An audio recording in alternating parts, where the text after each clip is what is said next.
Bonjour chers élèves, j'espère que vous allez bien.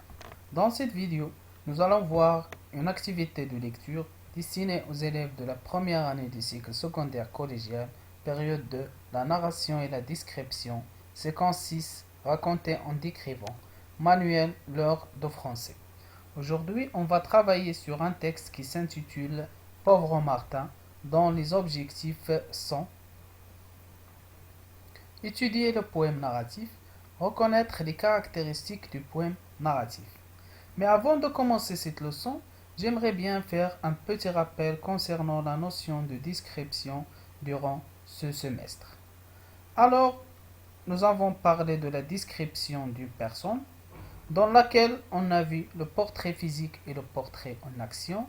Ensuite, on a vu la description d'un animal, la description d'un objet, la description d'un lieu et la description des sensations. Aujourd'hui, nous allons étudier le poème narratif. Maintenant, prenez vos livres à la page 132 et essayez d'observer le support.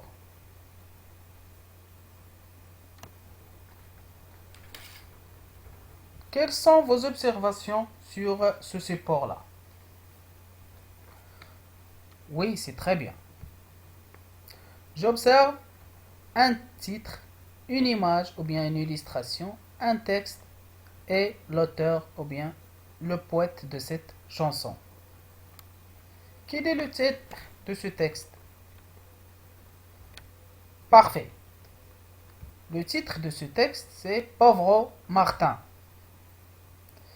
Qui en est l'auteur de ce texte? C'est très bien. L'auteur de ce texte, c'est Georges Brassens. Que représente cette image ou bien cette illustration? C'est bien. L'image représente un paysan qui travaille dans le champ. Lisons maintenant le texte. Pauvre Martin, avec une bêche à l'épaule, avec à la lèvre un bûchon, avec à l'âme un grand courage, et s'en allait trimer au champ. Pauvre Martin, pauvre misère, creuse la terre, creuse le temps, pour gagner le pain de sa vie, de l'aurore jusqu'au cochon, et s'en allait bêcher la terre et tous les lieux par tous les temps.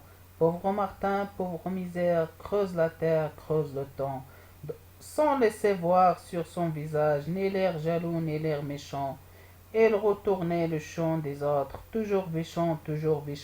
Pauvre Martin, pauvre misère, creuse la terre, creuse le temps. Et quand la mort lui a fait signe de labourer son dernier champ, il creusa même sa tombe, en faisant vite, en se cachant. Pauvre Martin, pauvre misère, creuse la terre, creuse le temps. Creusa lui-même sa tombe, en faisant vite, en se cachant. Aisy entendit sans rien dire, pour ne pas déranger les gens. Pauvre Martin, pauvre misère, dors sous la terre, dors sous le temps. Maintenant, je vais vous poser quelques questions pour vérifier votre compréhension du texte. Première question. Compte le nombre de strophes de cette chanson. Strophe, c'est-à-dire paragraphe. Combien de paragraphes se compose cette chanson ou bien ce texte? Très bien. Dans cette chanson, il y a 10 strophes ou bien 10 paragraphes. Deuxième question.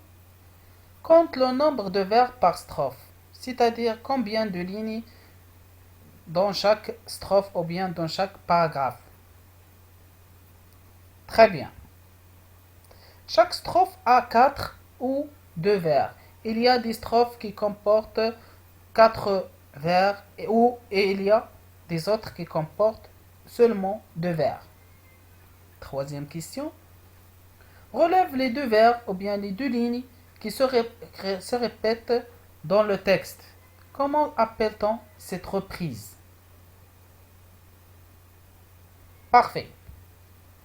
Les 2 vers sont Pauvre Martin, pauvre misère, creuse la terre, creuse le temps. Comment appelle-t-on cette reprise? ou bien cette répétition? Oui, très bien. Cette reprise s'appelle le refrain. Passons maintenant aux exercices de la rubrique Je développe de la page 132. Première question. Où se passe l'histoire? C'est-à-dire le lieu. Oui, c'est bien. L'histoire se passe à la campagne, dans le champ. Deuxième question. Quel est le métier du personnage décrit? Quel est le métier de Martin? Très bien. Elle est paysan, c'est-à-dire il cultive la terre. Plus précisément, elle travaille comme ouvrier agricole chez d'autres paysans. Sa spécialité, c'est le bêchage. Elle bêche la terre. Troisième question.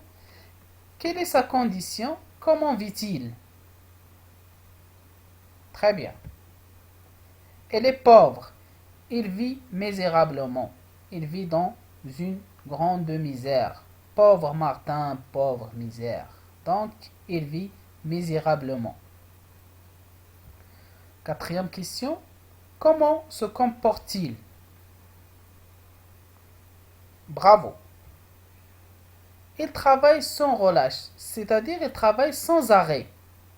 De l'aurore jusqu'au couchant. De lever du soleil jusqu'à couchant. Le coucher du soleil. Cinquième question. Relève les traits du caractère du personnage et dresse son portrait. Quels sont les traits qui caractérisent le personnage Martin et dresse son portrait? Oui, c'est très bien. Trait de caractère du personnage, elle est travailleur. Elle travaille tout le temps. Elle n'est pas envieux. Elle n'est pas jaloux. Elle est gentille, sans laisser voir sur son visage ni l'air jaloux, ni l'air méchant. Elle est discrète et ne veut déranger personne quand même à l'heure de sa mort. Il creusa lui-même sa tombe, en faisant vite, en se cachant. Il y entendit sans rien dire, pour ne pas déranger les gens. Sixième question. La chanson Pauvre Martin est-elle un poème narratif? Est-ce que ce texte-là est un poème narratif? Justifiez votre réponse. Oui, c'est très bien. Oui, cette chanson est un poème narratif puisqu'il comporte un récit, c'est-à-dire une histoire. Creuse la terre, creuse le temps. Il creusa lui-même sa tombe. Il y entendit sans rien dire pour ne pas déranger les gens. Il comporte aussi une description. Pauvre Martin, pauvre misère. Ici, l'adjectif qualificatif pauvre montre cette description. Sans laisser voir sur son visage. La description aussi de son visage. Ni l'air jaloux, ni l'air méchant. L'utilisation de l'adjectif jaloux et méchant montre cette description. Je retiens. Les poèmes narratifs sont des textes en vers. Ce sont souvent des récits simples et courts. En général, les poèmes narratifs comportent récits et descriptions, c'est-à-dire elles mêlent à la fois la narration et la description. Les poèmes narratifs mêlent, c'est-à-dire mélangent entre le narratif et le descriptif. Donc voilà, c'est la fin de cette vidéo. Merci pour votre attention. À bientôt.